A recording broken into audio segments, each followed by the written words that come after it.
Hi, welcome back to Jobbertunity, and today we have a very special episode in store for you guys. Today we have Mr. Johnny Pack, who is a general manager of enterprise reliability and integrity at Chevron. Today we're going to be asking him a few questions about his job. So just to start it off with our first question, could you just briefly explain your job or just explain to us what it is in a nutshell? Yeah, great. So thanks for the introduction. So I am the general manager of reliability and integrity. So what exactly does that mean? I work for Chevron, and of course, with Chevron, we've got a number of facilities out in the field. And my responsibility of my group, we have over 50 professionals, 56 to be exact, with expertise in the area of reliability and integrity of the equipment in our facilities. And so with that, our group is really responsible for development, deployment, and stewardship of the different kind of work processes, the different tools, the management systems to keep our equipment safe and performing as expected. Thank you. Very detailed answer. So could you just explain like the academic pathway you took to get here?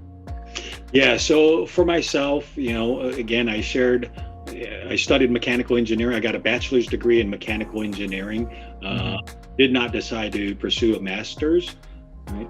And fortunately, I don't think that's personally hurt me in the career that I have. So the next question I have for you is, you have a very, very interesting job, and I bet all our viewers can agree. So could you describe what an ordinary day looks like for you at work? So an ordinary day for me looks like a lot of meetings. So because of the fact that I'm no longer an engineer that actually has a project myself that I go do all the work, which sometimes I'm jealous of my engineers that do that because it's easy to get to work on those details, right? My job is really not to do those detailed work, but really to work at a more strategic level. So I spend my days with meetings with, say, other senior leaders, my peers, and we work to align on the company strategies and different objectives, so very high level. Also, part of my job then is to work with my direct reports, right? So my managers that report to me, who've got people working for them, and work with them to discuss how we develop some of the tactical things, right? What are the specific projects we need to go employ? And so as a senior leader in the corporation, right, it's really important for me not to micromanage the work that's being done by those groups. And it's really hard for me because some of the things that they work on, so cool, right? Yeah. I want to be that engineer. I'm like, hey, why would you do it this way? And if we design this, and I catch myself because I'm like, yeah, that's not really helpful to the team, right? I need to trust and give my team the ability to come up with those things. So that's kind of what a day looks like. Yeah. So another question I have, I think a lot of people are curious about this, but what is it like working at like a massive corporation like Chevron, and how does it compare to maybe working at, say, a smaller company? Okay, so let me start with the cons. Obviously, there's pros and cons of both, right? The cons, because we're a large company, we got over 40,000 employees, and we are not quick and nimble, right? So when we want to make a shift, it's really hard to do that very quick. But the upside, being a large company, that's really afforded me a real vast potential of career paths.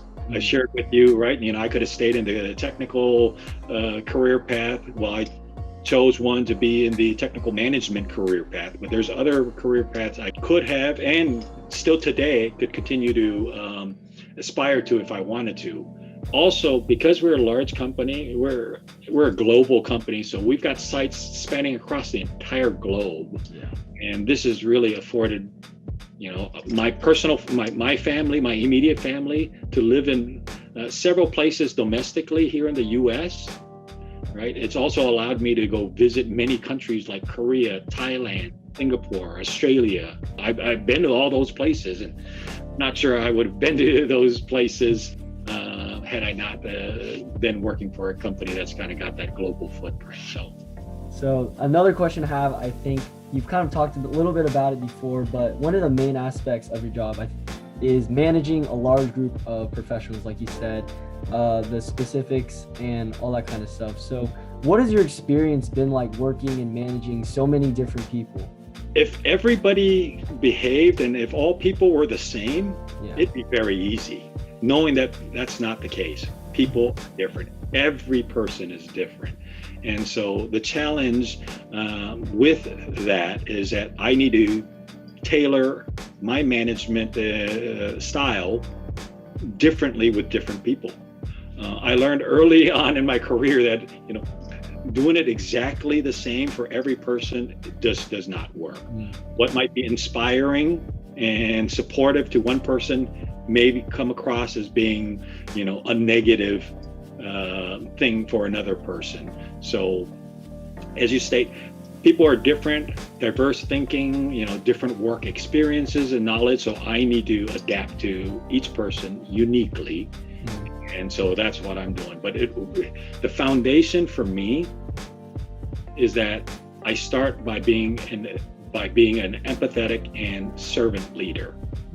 But in the end, I'm accountable for all the tough decisions and really helping to remove barriers so that my people can succeed. So we're almost about to finish up here, but another question I have for you is what are the qualities that you think are required for someone to be in the same position as you are today? Yeah, so a great question, and whether or not it's the same position I'm in, or just be successful in any position, right? To continue to drive to learn, right? Always have a thirst to learn, and with that, do the best you possibly can in any assignment. For anyone, right? Anyone could be a leader, right? It's not a position. A leader isn't always just a supervisor.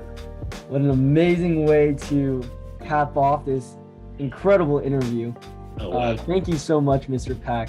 On behalf of Jobbertunity, I'd just like to thank you for coming on here today and just sharing all your knowledge with us.